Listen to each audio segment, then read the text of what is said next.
Bonjour à tous, aujourd'hui je vous propose une petite vidéo pour comprendre comment être plus convaincant, par exemple au bac pendant le grand oral, pour un entretien d'embauche ou lors d'un dîner de famille. Voici les secrets de la rhétorique ou l'art d'avoir toujours raison en 5 qualités. La rhétorique c'est quoi et ça vient d'où? D'abord c'est une tradition qui nous a été léguée par la Grèce antique.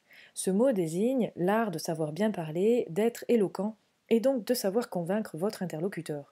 Comme le laisse deviner sa graphie particulière, ce mot vient du grec rhétor.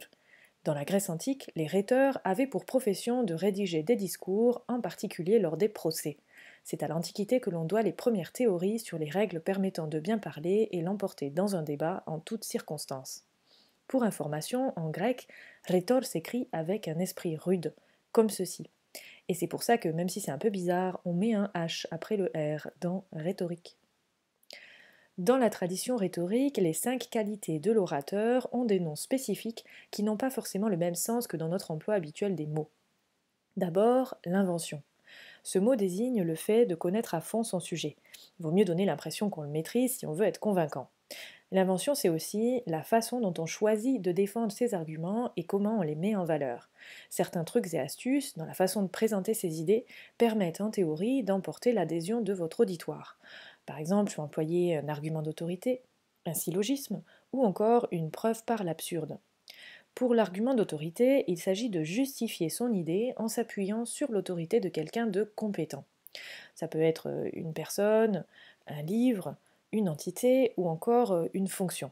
Par exemple, si je veux m'appuyer sur l'autorité d'une personne, je peux dire Ma chérie, la robe rouge à pois verts, c'est magnifique, c'est Christina qui l'a dit. Je peux aussi utiliser un syllogisme. C'est une forme d'argument qui fonctionne un peu comme une addition, du type A plus B égale C. Le syllogisme repose sur un raisonnement en 3 parties.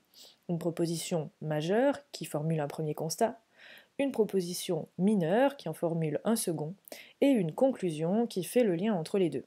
L'exemple le plus célèbre consiste à dire Tous les hommes sont mortels, Socrate est un homme, donc Socrate est mortel.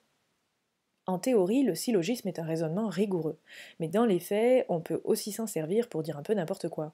Du genre tous les chats sont mortels, Madame Barès est mortelle, donc Madame Barès est un chat. Et en parlant d'exemples absurdes, on peut aussi employer un type d'argument particulier, la preuve par l'absurde ou apagogie.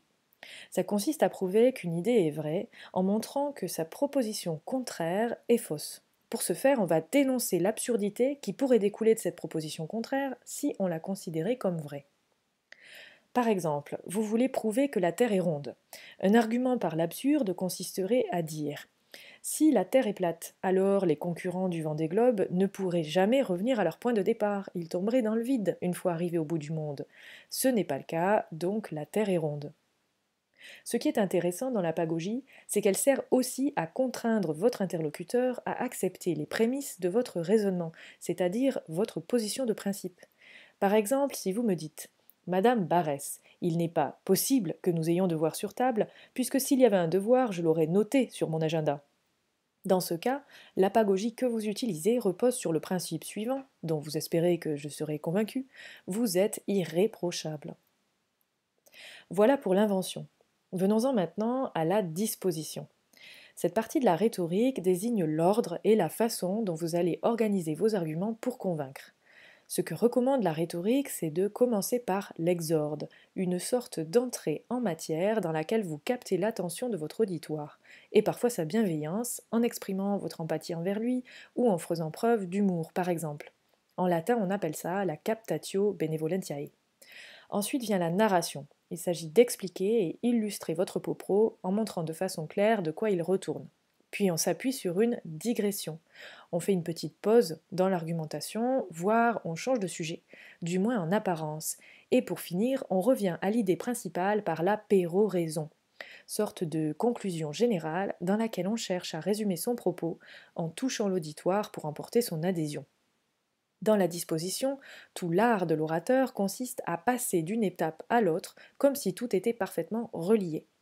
L'équivalent dans une dissertation, un commentaire ou un mémoire, ce sont les transitions, essentielles pour qu'on croie à la logique de votre propos, qu'il soit logique ou non d'ailleurs. Prenons un exemple. Vous êtes un grand avocat et vous devez défendre votre cliente, Madame Dupont, le soir d'une finale de Coupe du Monde France-Brésil, par exemple. Bon, on est d'accord que ça va pas être facile, il vous faudra toutes les ressources de la rhétorique pour vous en sortir. En guise d'exorde, vous pourriez commencer par dire: je sais que nous aimerions tous être ailleurs ce soir, mais le devoir nous contraint à défendre la veuve et l'orphelin en la personne de Madame Dupont. C'est la captatio benevolentiae qui exprime votre empathie envers l'auditoire. Ensuite, dans la narration, vous expliquez les faits. Il est reproché à Madame Dupont d'avoir trompé Monsieur Dupont sous prétexte que l'enfant qu'elle avait mis au monde était trop laid pour être le sien. Exemple tiré de faits réels.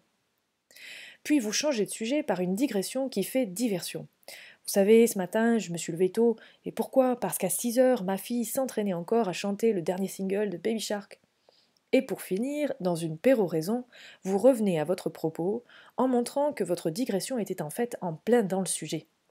Alors oui, quand je la regarde parfois, moi aussi j'ai des doutes, mais les tests ADN sont formels, c'est bien ma fille, tout comme le bébé Dupont est bien le fils de Monsieur Dupont.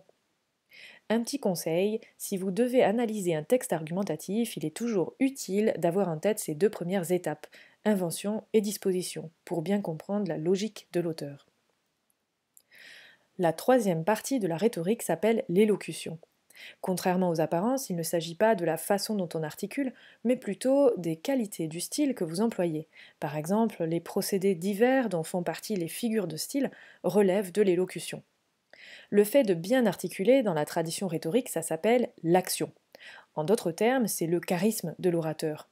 La voix, mais aussi les gestes, la posture, tout cela contribue à la façon dont sera reçu votre message. Bien que cette idée soit contestée aujourd'hui, certaines études ont prétendu qu'environ 70% d'un message dépendait de notre attitude corporelle. Alors dans le doute, mieux vaut se tenir bien droit quand on veut se faire entendre.